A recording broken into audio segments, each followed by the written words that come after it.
¿Qué os parece? La intro.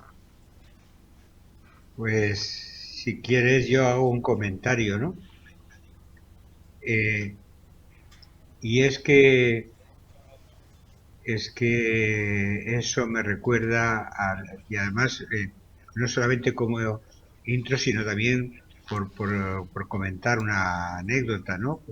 Cuando se produjo la invasión de Perejil, Aznar estaba volando y no fuera del territorio nacional y no se podía poner en contacto con él. Y el vicepresidente, que era Rajoy, pues dijo que no vamos a hacer nada, vamos a esperar a ver cómo funciona todo esto. Y en un momento determinado preguntó que dónde había un televisor para ver, o no sé si era un partido de fútbol o la vuelta ciclista. Hasta Sí, que ya pudieron contactar con el avión y pudieron hablar con Aznar, y Aznar dio orden expresa de que se, eh, se atacase, no, se mandara unas fuerzas para ocupar un territorio que es español, aunque fuese un peñón con 7 cabras. Realmente, a lo mejor eso puede parecer muy expeditivo, pero entiendo que es lo que debe de hacer un Estado. Un Estado debe defender sus fronteras, debe defender su territorio, debe defender a sus ciudadanos, y sucesivos gobiernos, incluyendo a Rajoy, que siempre fue tibio en todo ese tipo de cosas, pues estamos mal.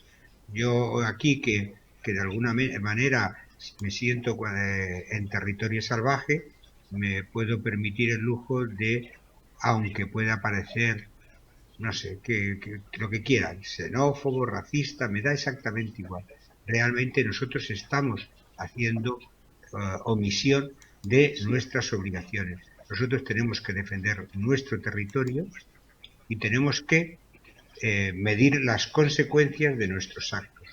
O sea, no, España fue un país de migración, pero que fue una inmigración para ir a trabajar, para retornar divisas y crear bienestar personal y en el entorno, que fue lo que hicieron nuestros emigrantes. Esta es una migración absolutamente diferente.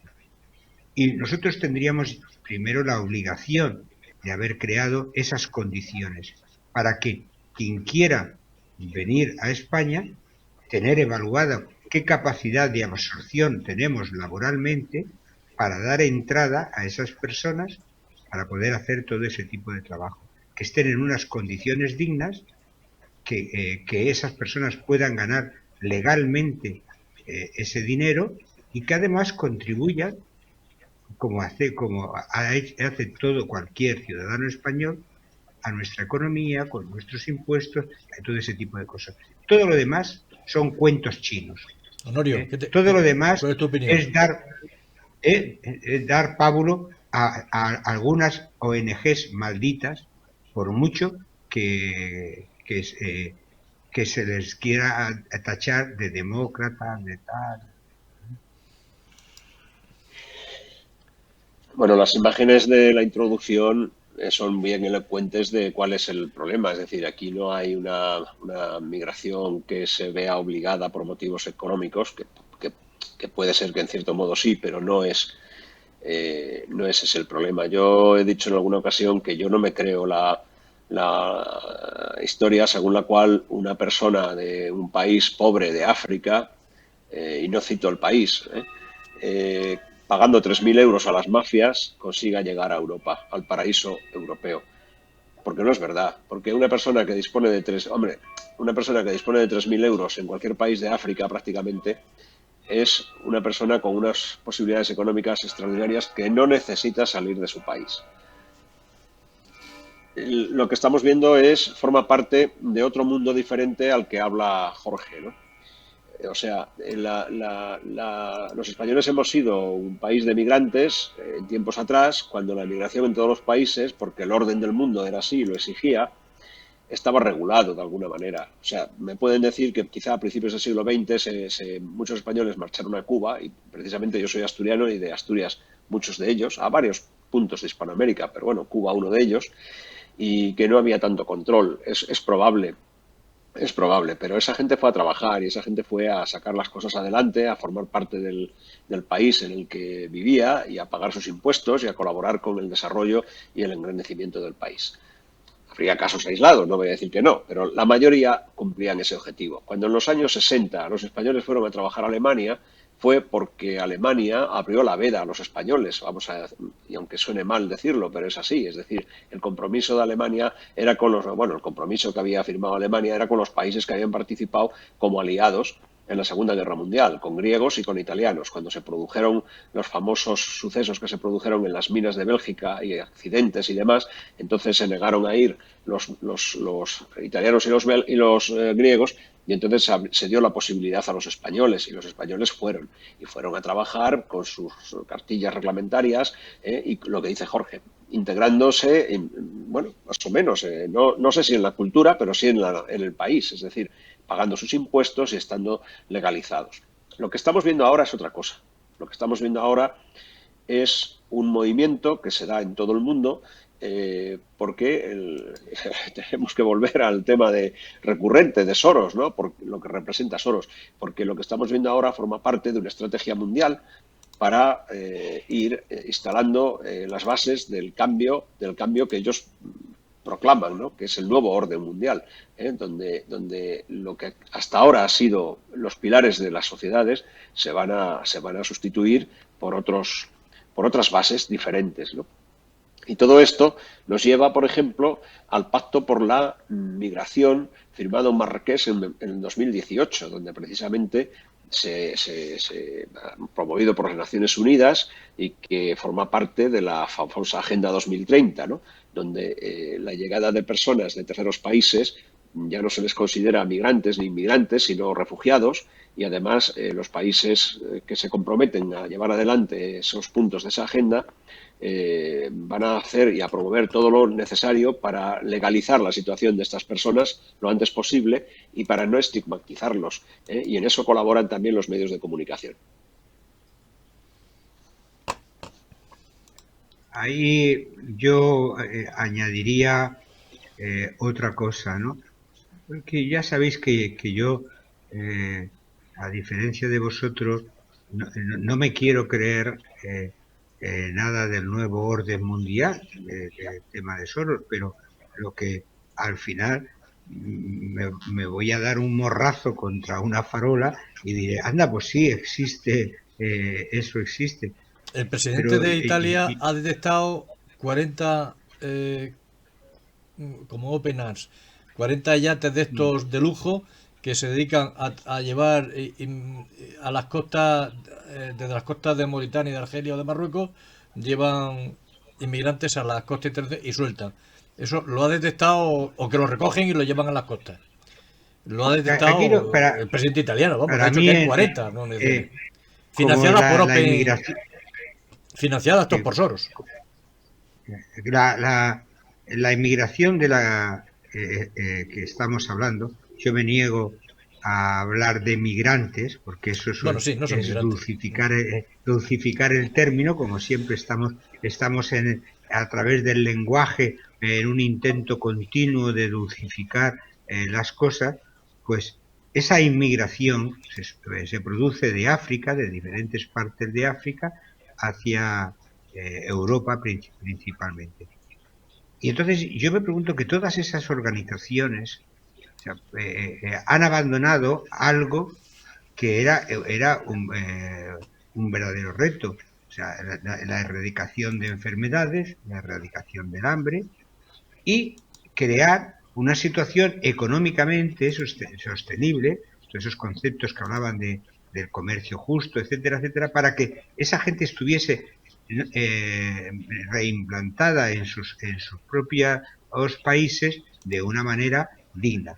No, lo que se ha dejado es que China compre la mitad de esos países para tener los derechos de explotación minera y de tierras raras para todo ese tipo de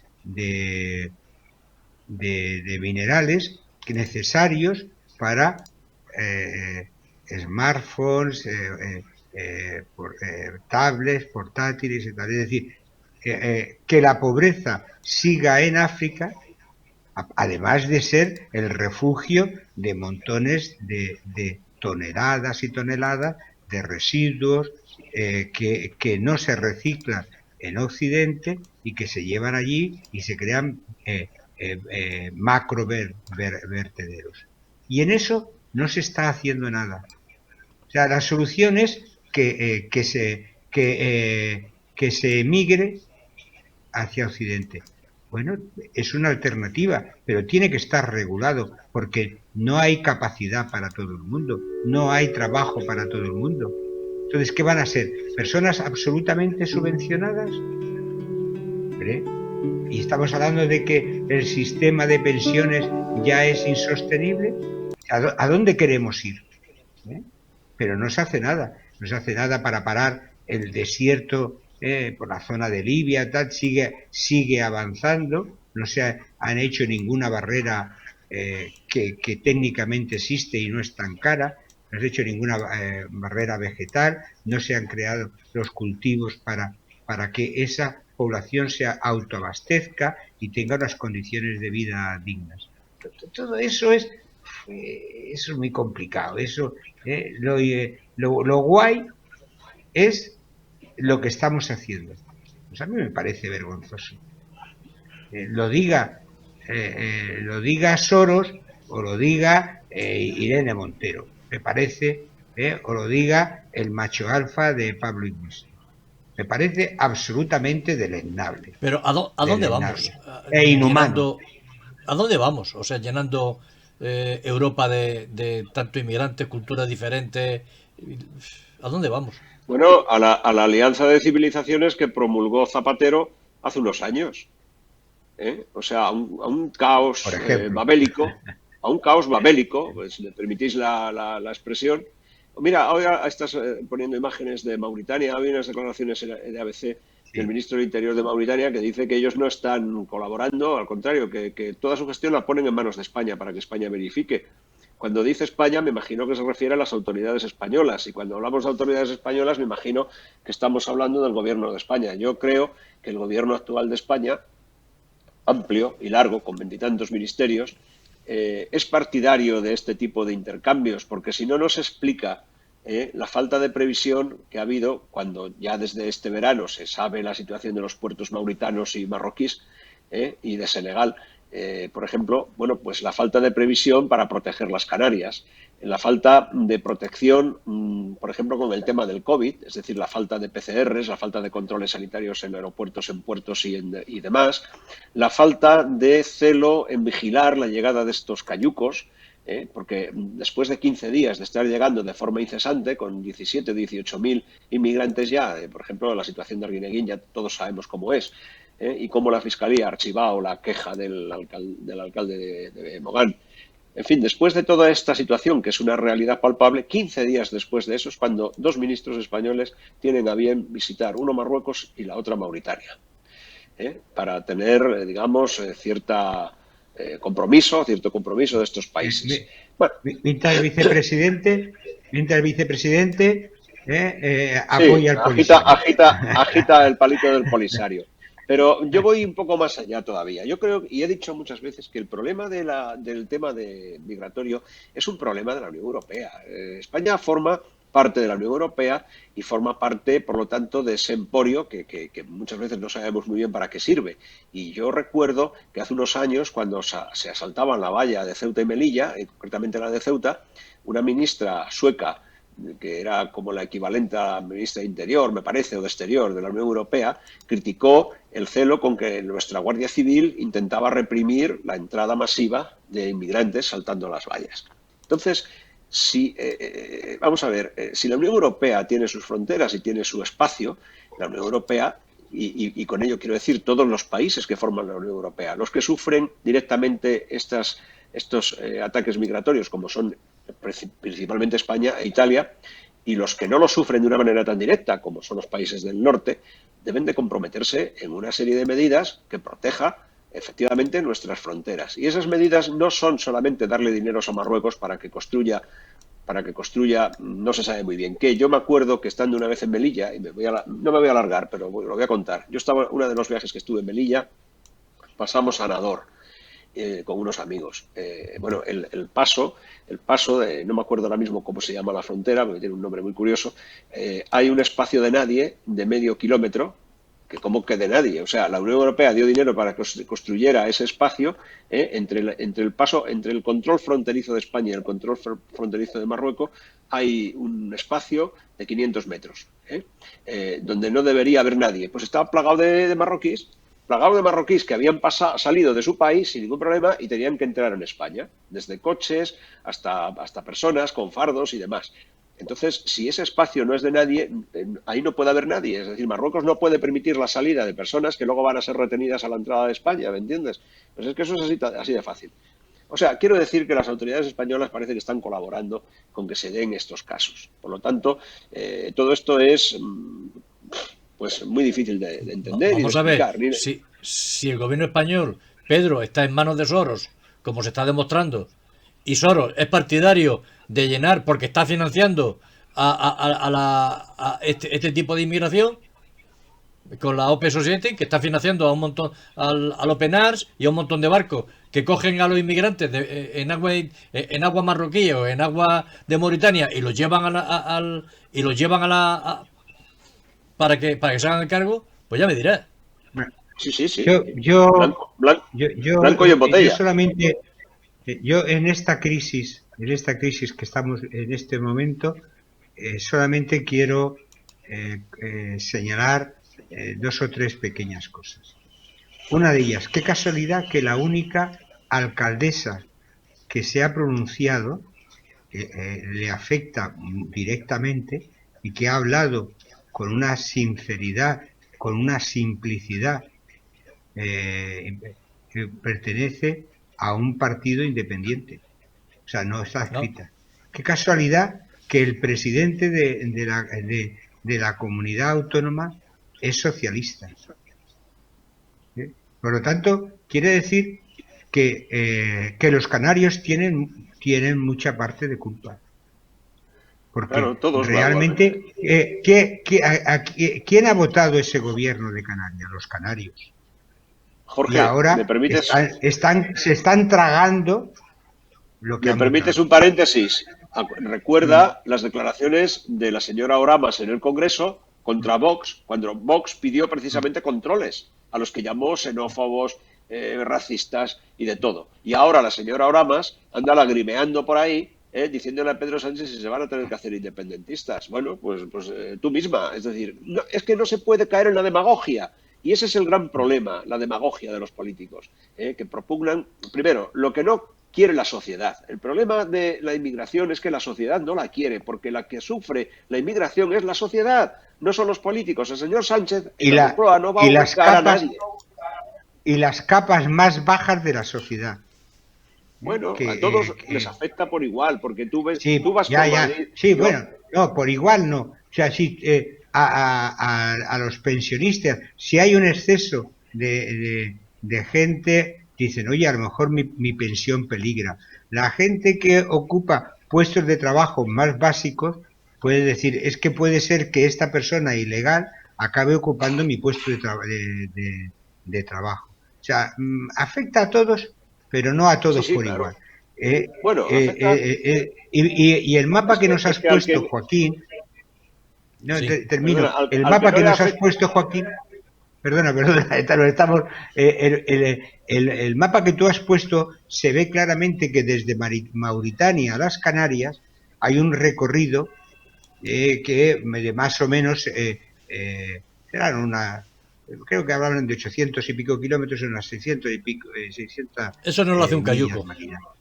Efectivamente, eso está totalmente organizado, con unos medios que no son de el emigrante harapiento que tiene que tal, no. Eso está absolutamente organizado.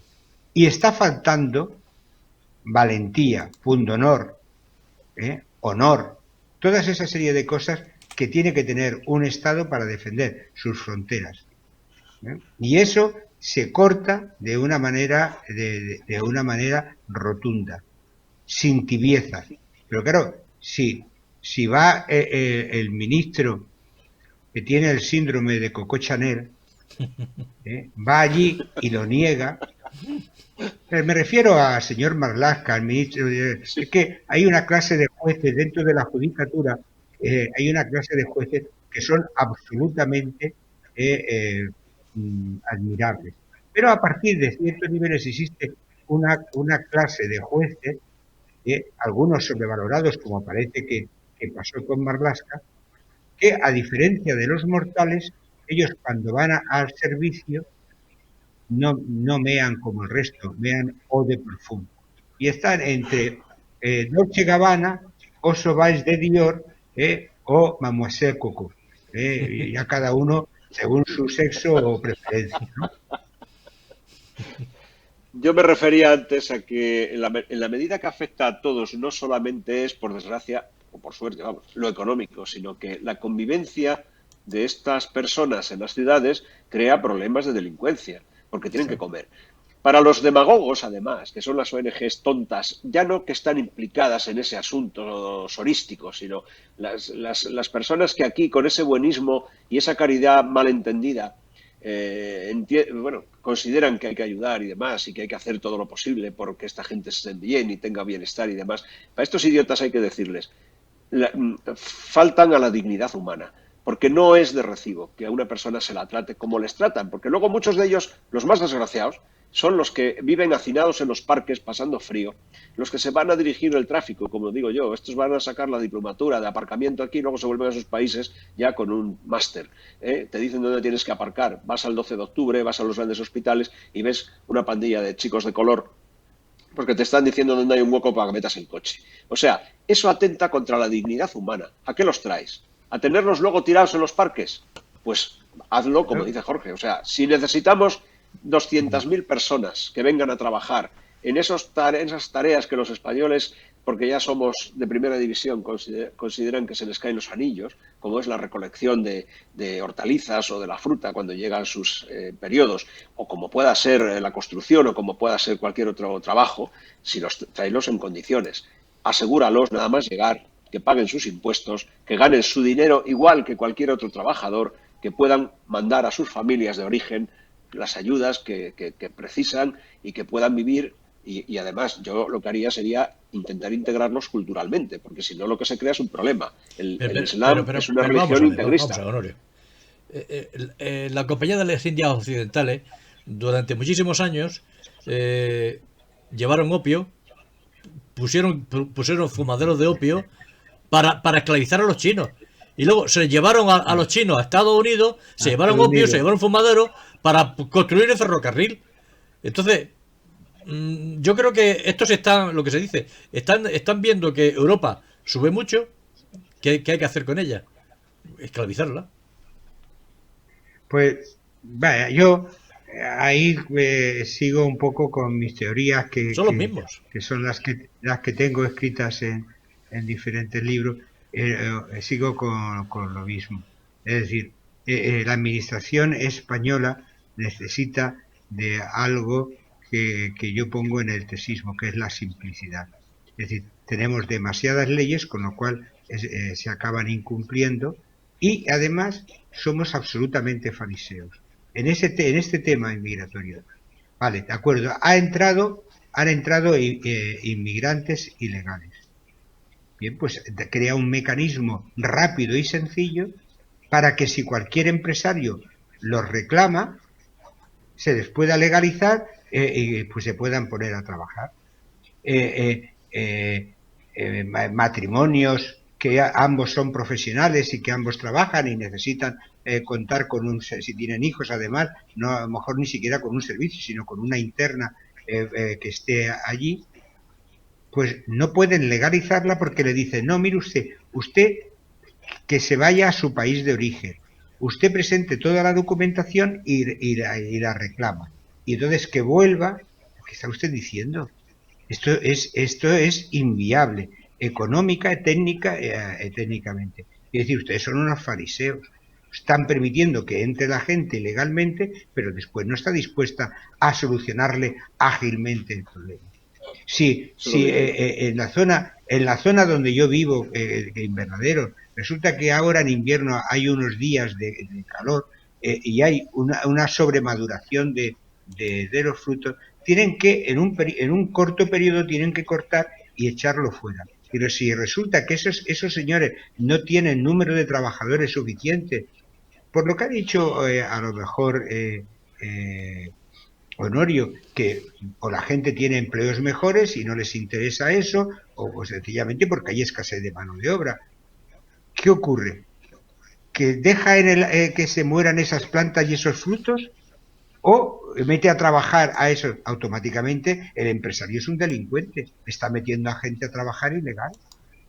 O sea, ¿Y cómo veis el futuro de ayudemos Canarias a solucionar los problemas en lugar de crearlos.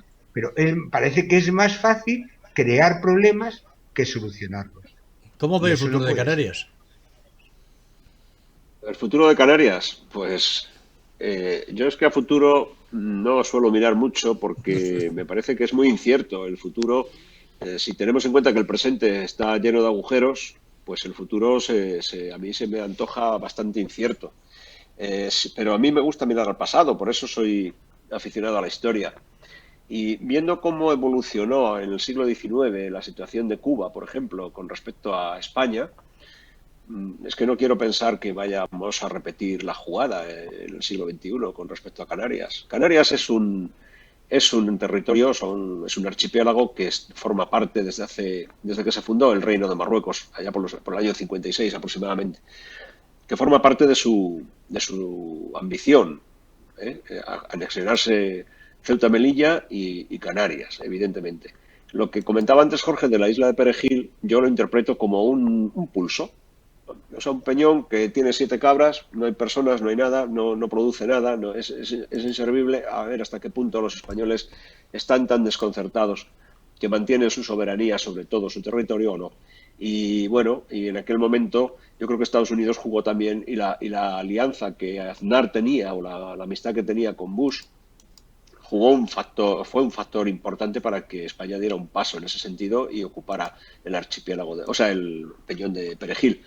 Pero no olvidemos que Canarias es una de las ambiciones marroquíes y que este rey, a diferencia del otro, es más atrevido. ¿eh?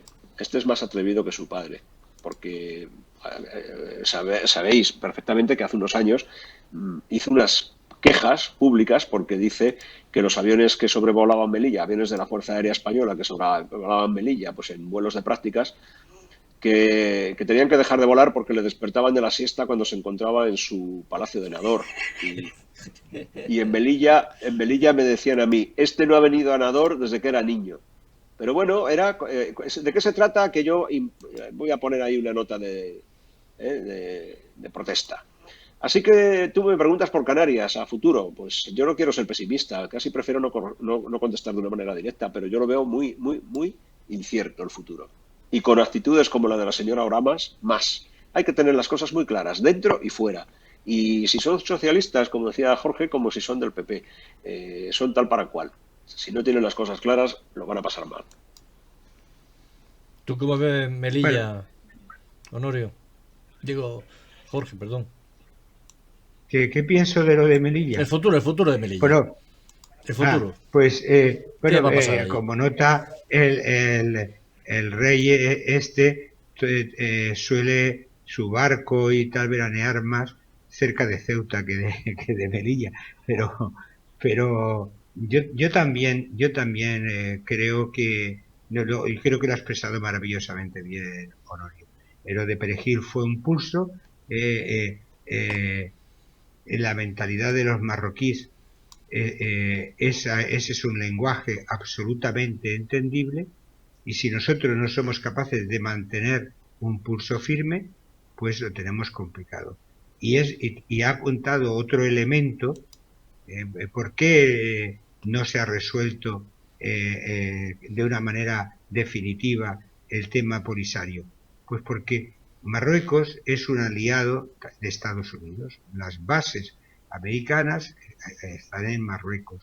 Y Marruecos representa dentro de en ese mapa geopolítico y tal, hoy por hoy representa la parte más amable del Islam, que de una manera simplista es lo que entiende Estados Unidos.